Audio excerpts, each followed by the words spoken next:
नमस्कार साथियों, हंस वाहिनी के यूट्यूब चैनल पर आपका एक बार पुनः कोटि कोटि हार्दिक अभिनंदन। साथियों, आज अपन कुछ महत्वपूर्ण यानी करंट अफेयर के जितने भी अच्छे अच्छे क्वेश्चन होते हैं, जिनसे भी इन परीक्षाओं में प्रश्न आ सकते हैं, उनका मैं निचोड़ देता हूं, आपको सार देता हूं। लगातार आप हर रोज़ 15-20 मिनट की ये कक्षा होती हैं, इसमें बने रहिएगा मित्रों। इससे आप है ना करंट जीके में तो प्रवीण हो जाओगे, साथ साथ में विश्व, भारत और राजस्थान के बारे में आप सारी चीज़ें जानने लग जाओगे। जो चीज़ें आपने नहीं पढ़ी है वही मैं आप लोगों को पढ़ाने वाला हूं।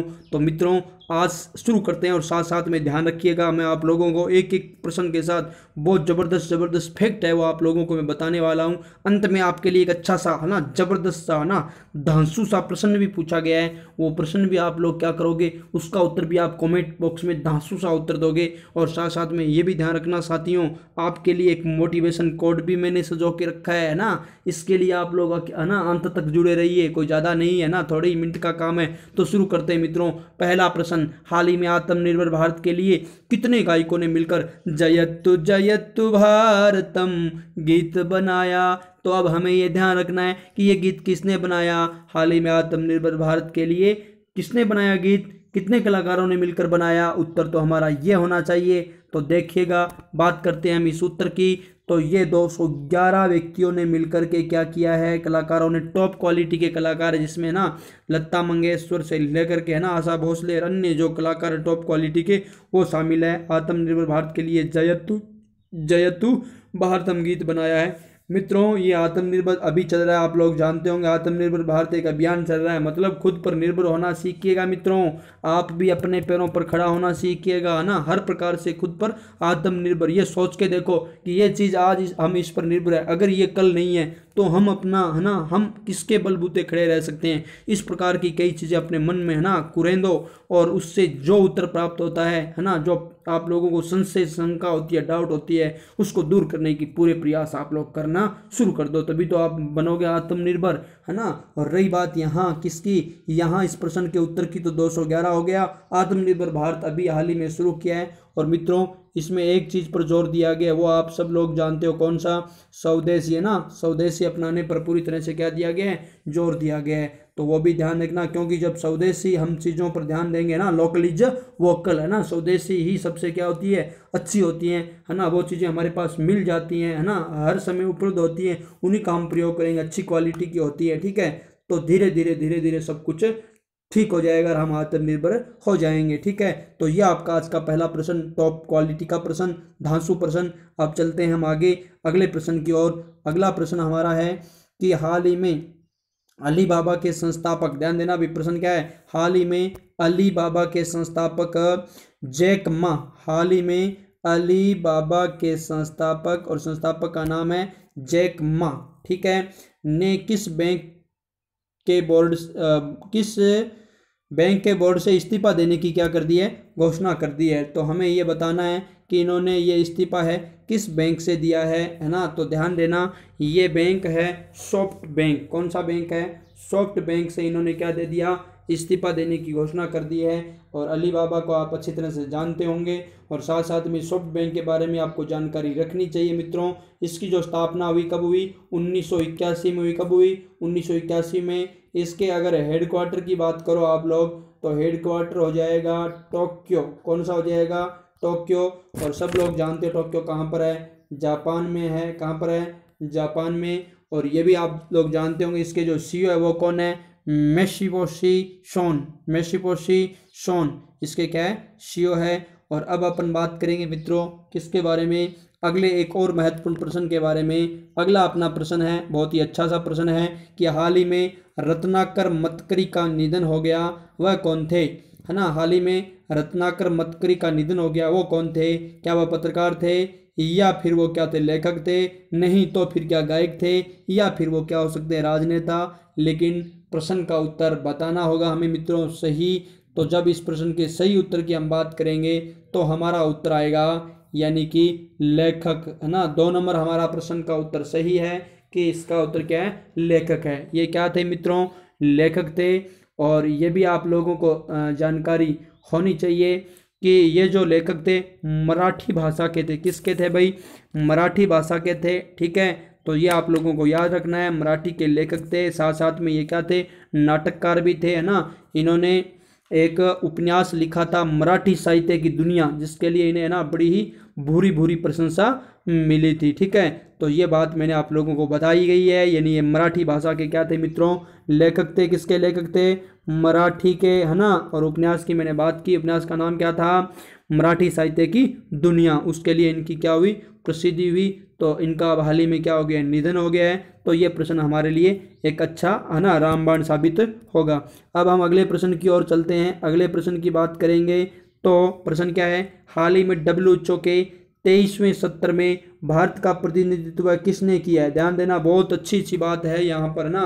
हाल ही में WHO के 23वें सत्र में भारत का प्रतिनिधित्व किसने किया है मित्रों। उत्तर आएगा आपका, यानी उत्तर आपका क्या होगा, 4 नंबर। आपका उत्तर क्या होगा, 4 नंबर। यानी WHO के अभी यानी 73वें जो सत्र हुआ था उसका प्रतिनिधित्व किसने किया था, तो वो आपको क्या देना है, उत्तर देना है। और इसमें एक चीज़ ये ध्यान रख लेनी है आपको कि अभी मैं आपको एक ताज़ा घटना बता देता हूं, और उससे पहले मैं आपको यानी इस WHO के बारे में खूब सारी जानकारियां जो हमारे पास होती हैं उनको अपन डिस्कस कर लेते हैं ना। सबसे पहले बात करेंगे WHO की। तो मित्रों, WHO के बारे में जब भी हम पढ़ते हैं एक चीज़ हमें याद आना चाहिए कि WHO की स्थापना कब हुई थी, 7 अप्रैल 1948। कब, 7 अप्रैल 1948 को। इसलिए 7 अप्रैल को विश्व स्वास्थ्य दिवस मनाया जाता है। और इसका जो हेड क्वार्टर है वो कहाँ पर है, जिनेवा में है। और जिनेवा आप सब लोग जानते हो स्विट्जरलैंड में है। और इससे पहले भी आपने खूब सारी बातें कर रखी है। एक चीज़ ये भी ध्यान रख लेना, इसके जो है ना प्रेसिडेंट है वर्तमान में वो कौन है, टेड्रोस अदानो। कौन है, टेड्रोस अदानो। और इनके ऊपर है ना कई विश्व के देश क्या कर रहे हैं, शक कर रहे हैं, चीन के साथ पक्षपात का है ना आरोप लगा रहे हैं, है ना। अमेरिका ने अपनी फंडिंग रोक दी है मित्रों, और चाइना ने इसको $30 मिलियन की फंडिंग दी है। तो ये थे, है ना, ये था WHO के बारे में हमने बात की। हाल ही में इसका 73वां सत्र, है ना, भारत, हाँ एक चीज़ हमने बात कर रहे थे, 73वां सत्र हुआ। और उसके प्रतिनिधित्व, है ना, किसने किया, वीडियो कॉन्फ्रेंसिंग के जरिए हुआ था। तो उसका प्रतिनिधित्व किया भारत के स्वास्थ्य मंत्री डॉक्टर हर्षवर्धन सिंह ने। और एक चीज़ ध्यान रखना, WHO ने हाल ही में 2020 को, WHO ने हाल ही में 2020 को क्या घोषित कर रखा है, बताओ भाई। आपको मैंने बताया, प्रश्न अच्छा सा दिमाग में आ जाना चाहिए। Year of the nurse and midwife day, year of the nurse and midwife day किसको, 2020 को ही इन्होंने क्या कर रखा है, घोषित कर रखा है। किसने, WHO ने। ठीक है, तो ये बात आपको याद हुई। अब देखो, अब और क्या याद करने लायक है, एक चीज़ ये भी ध्यान रख लेना, ये जो WHO का है ना मुख्यालय भी जिनेवा में, अब की बार ये कॉन्फ्रेंस भी हुआ था वो भी जिनेवा में ही किया गया है। यहाँ से वीडियो कॉन्फ्रेंस के जरिए अलग अलग लोग इकट्ठे होकर के। दूसरी बात मैं आपको बताता हूँ मित्रों, अभी भारत को एक बहुत बड़ी सफलता मिली है। भारत का कद धीरे धीरे ना विश्व बिरादरी में बढ़ता जा रहा है ना। भारत पहले की तरह विश्व गुरु था, आप सब लोग जानते हो, सोने की चिड़िया, उसी रास्ते पर भारत पूरी तरह से चल भी रहा है। तो अब मित्रों 22 मई को WHO के कार्यकारी अध्यक्ष बनेंगे कौन, यही आदमी जो हमने अभी चर्चा की, जिनका नाम क्या है, हर्षवर्धन सिंह, है ना। 22 मई को ये WHO के कार्यकारी अध्यक्ष बनेंगे। क्या बनेंगे, WHO के कार्यकारी अध्यक्ष का पद संभालेंगे डॉक्टर हर्षवर्धन सिंह। हमारे लिए गौरव, है ना, हमारे लिए गौरव की, बहुत ही बड़े गौरव की बात है कि हमारा देश विश्व बिरादरी की कुछ, है ना, उच्च कोटि की संस्थाओं में क्या करने लगा है, भागीदारी लेने लगा है और नियंत्रणकर्ता भी हो गया है। ठीक है ना। जैसे कोविड-19 से हमारे देश ने जिस प्रकार लड़ाई लड़ी है, PM के नेतृत्व में काबिले तारीफ है। तो ये जितनी भी इंपॉर्टेंट जानकारियाँ करंट रिलेटेड से आती है वो मैंने आप लोगों को सारी की सारी बता दी है। ठीक है, तो अब हम अगले प्रश्न की ओर चलते हैं। अगला प्रश्न हमारा है कि हाल ही में नेशनल, ध्यान देना भी प्रश्न क्या है कि हाल ही में नेशनल रियल एस्टेट पुनरावृत्ति हो गई है। इसको थोड़ा सा देख लेना, एक बार में ये 2 आ गया है तो कोई दिक्कत हमें है नहीं। तो हाल ही में national real estate development council के नए महानिदेशक कौन बने हैं, तो ऑप्शन क्या है, सुधीर रंजन। ऑप्शन क्या है भाई, एक तो हमारा ऑप्शन है सुधीर रंजन और दूसरा ऑप्शन है राजेश गोयल, तीसरा प्रकाश माथुर और चौथे की जब अपन बात करेंगे तो सुनीता शर्मा। मित्रों हमें उत्तर पर ध्यान देना है, हमारा जो उत्तर है वो है राजेश गोयल। कौन है? राजेश गोयल, है ना। हाल ही में national real estate development council के नए महानिदेशक किसे बना दिए गए? डायरेक्टर जनरल किसे बना दिया गया है? तो वो ध्यान रख लेना, राजेश गोयल को बना दिया गया। किसको बना दिया गया? राजेश गोयल को, ना। शॉर्टकट में इसके लिए एक जो नाम दिया जाता है वो क्या है? NAREDCO, ठीक है। ये इसकी फुल फॉर्म भी होगी, national real estate development counselling के नए महानिदेशक बना दिए गए हैं। किसको बनाया गया है? राजेश गोयल को। अब बात आती है ना, इसके national real estate development council के का हेड क्वार्टर कहाँ पर है? नई दिल्ली में है। इसकी स्थापना कब हुई? 1998 में। कब हुई? 1998 में। तो ये जानकारी आपके लिए जरूरी थी। चलते हैं हम अगले प्रश्न की ओर। अगला प्रश्न हमारा है कि अगला प्रश्न एक बहुत ही सुनहरा सा प्रश्न हमारे सामने आया हुआ है, और वो कौन सा है कि हाल ही में PME विद्या कार्यक्रम के लिए कितने विश्वविद्यालयों को चुना गया है? हाल ही में PME विद्या कार्यक्रम के लिए कितने विश्वविद्यालयों को क्या किया गया है? चुना गया है। तो हमें अब इसका उत्तर देना होगा मित्रों। अब मैं आपको एक चीज़ बताता हूँ, PME विद्या कार्यक्रम एक्चुअली में है क्या, वो आप लोगों को जानना है।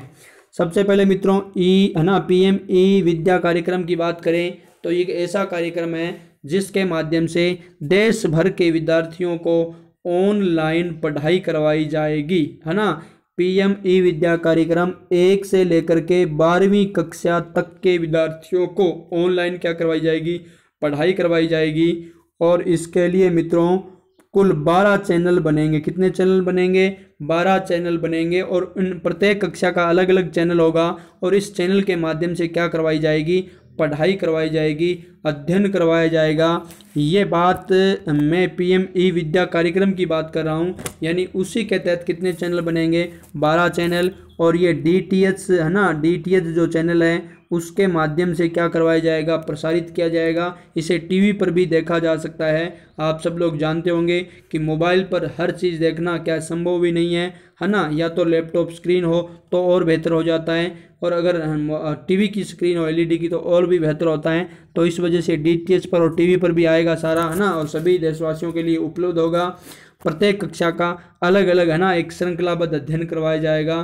तो अब इसके लिए मित्रों चुना ना, कितने विश्वविद्यालयों को चुना गया पढ़ाने के लिए? मतलब पढ़ाने के लिए कुछ अच्छे बंदों को चुना जाएगा, जो लोग पढ़ाने के योग्य होंगे, उनकी बात पूरे देश तक पहुंचेगी एक जगह से प्रसारण में। तो मित्रों ये टॉप, ध्यान देना भी, देश की टॉप 50 यूनिवर्सिटी, देश की कितनी? टॉप 50 यूनिवर्सिटी के जो अध्यापक हैं उनका क्या किया गया है? चुनाव किया गया है। किस प्रोग्राम के तहत? PME विद्या के तहत, है ना। देश के टॉप 100 यूनिवर्सिटी, देश के टॉप कितनी? 100 यूनिवर्सिटी के लोगों को क्या किया गया है ना, ये इस PME विद्या कार्यक्रम के तहत पढ़ाने के लिए चुना गया है। प्रोफेसरों को, है ना, वो लोग क्या करेंगे? पढ़ाएंगे, ठीक है। तो ये भी एक, है ना, वैसे तो ये खूब सारे प्रोफेसर जानकार होते हैं, लेकिन छोटी कक्षाओं के लिए, है ना, 1 से 12 तक के लिए व्याख्याता, और आप सब लोग जानते हो वरिष्ठ अध्यापक, है ना, मतलब तृतीय श्रेणी के अध्यापक, ये लोग होते हैं। पता नहीं वो प्रोफेसर किस प्रकार की स्थिति में पढ़ाएंगे, लेकिन कहीं ना कहीं सरकार का कदम है वो ज़बरदस्त कदम है मित्रों, क्योंकि अगर वास्तव में वो प्रोफेसर पढ़ाएंगे तो उनकी तो पढ़ने वाले जो अभ्यर्थी होंगे तो उनकी तो स्थिति ही क्या होगी? अलग होगी। क्योंकि हमारे यहाँ अक्सर देखा जाता है कम पढ़े लिखे लोग, है ना, उच्च कक्षाओं में पढ़ा देते हैं, इस वजह से बच्चों की नींव क्या हो जाती हैं? कमज़ोर रह जाती हैं, ठीक है। तो मित्रों बहुत अच्छी बात है, टॉप 100 यूनिवर्सिटी वाली बात हो गई पूरी। अब आगे बढ़ते हैं अपन, है ना। 1 से 12 तक के लिए है, 12 चैनल चलेंगे, मैंने आपको बताया, अलग कक्षा के लिए अलग अलग चैनल। तो अब अपना जो प्रश्न का उत्तर तो हमारा हो ही गया, है ना। प्रश्न का उत्तर हमारा क्या हुआ? अभी अभी मैंने आप लोगों को बता दिया है कि प्रश्न का उत्तर हमारा क्या है? 100 है। अब हम आगे की ओर बढ़ेंगे, और आगे वाला अपना क्या है? अगला प्रश्न है कि हाल ही में किसने, ध्यान देना, बहुत अच्छा सा प्रश्न आया वापिस, हाल ही में किसने बॉल को चमकाने के लिए थूक के इस्तेमाल पर प्रतिबंध लगा दिया है?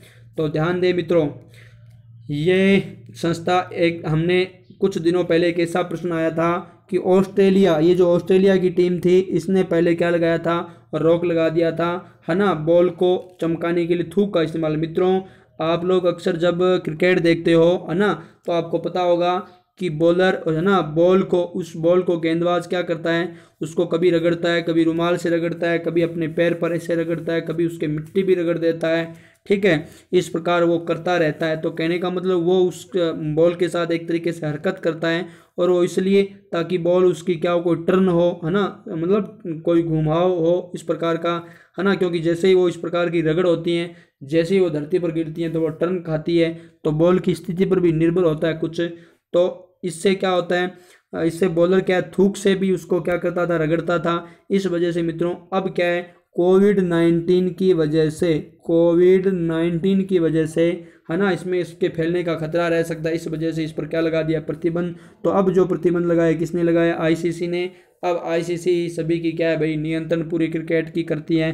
तो आईसीसी की full form international cricket council मित्रों 1909 में इसकी स्थापना हुई। हेडक्वार्टर इसका कहाँ है, दुबई में साथियों है ना। और पहले ऑस्ट्रेलिया ने ऐसा बंद किया था, आपको पता है। और जब आपसे ये पूछ ले कि आईसीसी के चेयरपर्सन कौन है मित्रों, तो मनोहर संसाक है भाई। कौन है, मनोहर संसाक है ना, भारत के ही है।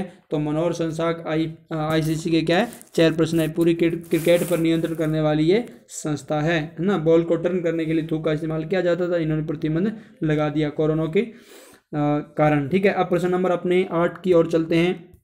8वां प्रश्न अपना है कि हाल ही में किस राज्य ने 10वीं कक्षा की शेष परीक्षा को रद्द करने की घोषणा कर दी है। हाल ही में किस राज्य ने 10वीं कक्षा की शेष परीक्षा को रद्द करने की घोषणा कर दी है। मित्रों हरियाणा के बारे में हम पहले ही पढ़ चुके हैं। तो अब 10वीं कक्षा की परीक्षा है ना रद्द करने वाला जो राज्य बना है मित्रों, वो आपका है मध्य प्रदेश। कौन सा भाई, मध्य प्रदेश। तो इस प्रश्न का उत्तर आपका क्या आएगा, मध्य प्रदेश। मध्य प्रदेश ने ऐसा किया है। तो अब बात आती है मध्य प्रदेश की, यानी 10वीं की बची हुई शेष परीक्षाओं को क्या कर दिया, रद्द कर दिया। राजस्थान में भी बची हुई है, देखते हैं आगे क्या होता है। तो ये मध्य प्रदेश ने किया है। तो मित्रों मध्य प्रदेश के बारे में इतनी जानकारी मैं आपको बता चुका हूँ, मैं एक बार पुनः आज दोहरान कर लेता हूँ है ना, आप लोग इसकी गांठ बांध लेना। अगर अपन मध्य प्रदेश की बात करें तो मित्रों राजधानी भोपाल है, वहाँ के सीएम कौन है, शिवराज सिंह चौहान है। हमने बात की है राज्यपाल कौन है, लालजी टंडन है। और उससे संबंधित कितने भी तथ्य हमने बात की थी है ना, कौन कौन से तथ्य की बात की थी कि इन्होंने नए नए है ना जो स्कीम के तहत ये अपने प्रोग्राम भी चलाते हैं, और इनका जो कार्य भी होता है वो अलग प्रकार से होता है, मैंने आपको बताया है। टॉप हमने कुछ चीज़ें पढ़ी थी, जैसे जीवन अमृत योजना, जीवन शक्ति योजना, टॉप पेरेंट ऐप लॉन्च किया था, संकल्प योजना है ना, वहाँ का एक जिला है उसमें शुरू की गई है। और पुनः है ना, पुनः मुख्यमंत्री जन कल्याण संबल योजना भी शुरुआत कर दी है। पहले जब ये खुद है ना मुख्यमंत्री थे तब ये शुरू थी, बीच में कमलनाथ जी ने बंद कर दी, लेकिन अब वापस शुरू कर दी किसने, शिवराज जी ने है ना। और एक चीज़ ये भी ध्यान रखना, FIR आपके द्वार भी इन्होंने शुरू किया था ना। और मिड डे मील राशन योजना के द्वारा भी शुरुआत किसकी की गई थी, इन्हीं की गई थी। तो मित्रों अब अपन क्या करते हैं, इससे संबंधित सारी है ना जानकारियों को हमने क्या कर दिया है, रिवाइज कर दिया है। तो अब हमें आगे बढ़ जाना चाहिए अगले प्रश्न की ओर, और अगले प्रश्न की ओर हम बढ़ेंगे। तो अगला प्रश्न हमारा है कि हाल ही में किस राज्य ने स्टार्टअप को, ध्यान देना भाई, हाल ही में किस राज्य ने स्टार्टअप को बढ़ावा देने के लिए साइबर स्पेस एक्सेलेरेटर लॉन्च किया है। तो अब बात आती है इस राज्य की कि जिसने क्या है, साइबर स्पेस स्टार्टअप लॉन्च किया है। तो इस राज्य का नाम साथियों कर्नाटक है। क्या है, कर्नाटक। ठीक है, तो ये राज्य कौन सा होगा, कर्नाटक। अब बात आती है कर्नाटक की, तो ये भी आप लोग खूब सारी बातें जानते हो। कर्नाटक के आप लोग राजधानी जानते हो बेंगलुरु, और यहाँ के मुख्यमंत्री येदियुरप्पा आप सब लोग जानते होंगे, बीजेपी की सरकार यहाँ पर है। और यहाँ के सीएम कौन है, वजुभाई वाला है ना। और एक चीज़ ध्यान रखना, मैंने आपको बताया था कर्नाटक ने प्राण वायु हाल ही में कार्यक्रम शुरू किया गया था। तो ये कर्नाटक बारे में एक और महत्वपूर्ण तथ्य। अब मित्रों अब हम शुरू करते हैं किसके बारे में, एक और प्रश्न के बारे में, अगले प्रश्न की ओर, यानी प्रश्न नंबर 10। और प्रश्न नंबर 10वां जो है वो क्या है कि हाल ही में किस राज्य सरकार ने शौर्य पदक विजेता सैनिकों के लिए निःशुल्क, ध्यान देना भाई, हाल ही में किस राज्य सरकार ने शौर्य पदक विजेता सैनिकों के लिए निःशुल्क वंश सेवा की क्या की है, शुरुआत की है साथियों। तो आप लोगों को क्या करना है, इस प्रश्न का उत्तर देना होगा। और इस प्रश्न का उत्तर आपका होगा, पहले तो प्रश्न को आप पढ़ सकते हो कि हाल ही में किस राज्य सरकार ने, हाल ही में किस राज्य सरकार ने क्या किया है कि किस राज्य सरकार ने शौर्य पदक विजेता सैनिकों के लिए निःशुल्क वन सेवा की शुरुआत की है। सैनिकों के लिए किया गया और वो भी शौर्य पदक विजेता, सभी के लिए नहीं है ना। तो ऐसा काम करने वाली अपने राजस्थान की सरकार है ना। राजस्थान के सीएम आप सब लोग जानते होंगे कौन है भाई, कौन कौन बताएगा राजस्थान के सीएम के बारे में? अशोक गहलोत के बारे में। राजधानी जयपुर, जिसे क्या कहते हैं? पिंक सिटी कहते हैं ना। और उसे हाल ही में क्या है, यूनेस्को की विश्व विरासत सूची में क्या कर लिया गया था? शामिल कर लिया गया था ना। और एक चीज़ मैं और बता देता हूँ, ये शौर्य पदक जो लोग हैं विजेता सैनिक, ये कुल कितने हैं? 770 जो लोग हैं, इनको ये क्या मिल रही है? मिलेगी, सुविधा मिलेगी, ठीक है, निःशुल्क। राजस्थान के जो सरकारी बस हैं उनमें। अब बात करते हैं अपन मित्रों कि कुछ और जयपुर से संबंधित बात हमने कर ली है ना। और एक चीज़ बात अपन राजस्थान की कर लेते हैं। न्यायालय, राजस्थान का उच्च न्यायालय कहाँ पर है? जोधपुर में। उसकी खंडपीठ कहाँ पर है? जयपुर में। उच्च न्यायालय के वर्तमान मुख्य न्यायाधीश कौन है? इंद्रजीत महंती। और उधर राज्यपाल के बारे में कलराज मिश्र के बारे में आप सब लोग जानते होंगे। राज्यसभा की सीटें 10, लोकसभा की 25, विधानसभा की 200। और आप ये बातें अच्छी तरह से जानते हो। अगर बात करेंगे मित्रों, हाल ही में एक राज्य सरकार राजस्थान में एक योजना शुरू हुई है जिसका नाम क्या है?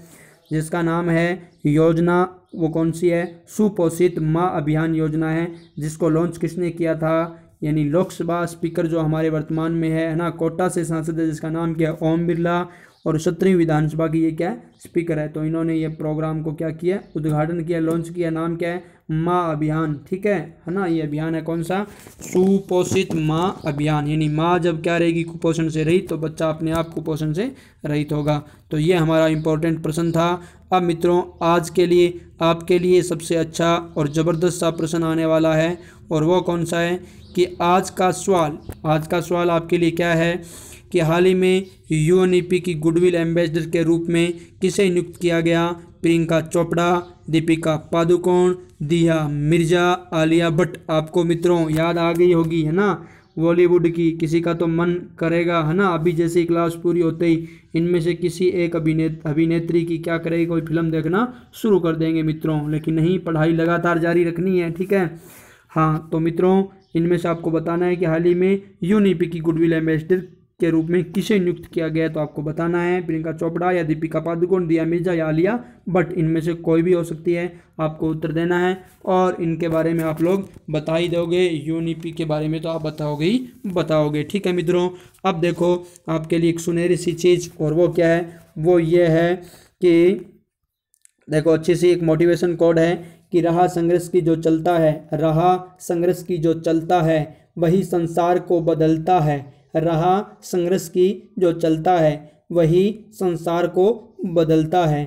जिसने रातों में जंग जीती है सूर्य बनकर वही निकलता है। रहा संघर्ष की जो चलता है वही संसार बदलता है। जिसने रातों की जंग जीती है सूर्य बनकर वही निकलता है। हकीकत बात है मित्रों, गौर करना और समझना इस बात को। यानी जो संघर्ष करेगा वही आगे बढ़ने वाला है। तो इससे हमें सीधी सीख क्या है? यही मिलने वाली है। तो आप लोग भी क्या करें मित्रों? संघर्ष शुरू कर दें, है ना।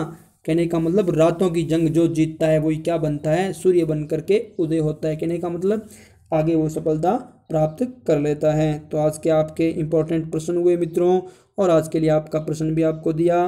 कैसी ये कक्षा लगती है आप लोग ज़रूर क्या करें? देखो इस कक्षा में बनाने के लिए आपको भी पता है काफ़ी मेहनत, कितनी मेहनत लगती होगी, इसकी कामना आप है ना, इसकी कल्पना आप भी कर सकते हो, है ना। तो अगर आप लोग जब इसको लाइक ही नहीं करते हो, देखते नहीं हो, शेयर नहीं करते हो, तो थोड़ी सी निराशा ज़रूर हाथ लगती है मित्रों।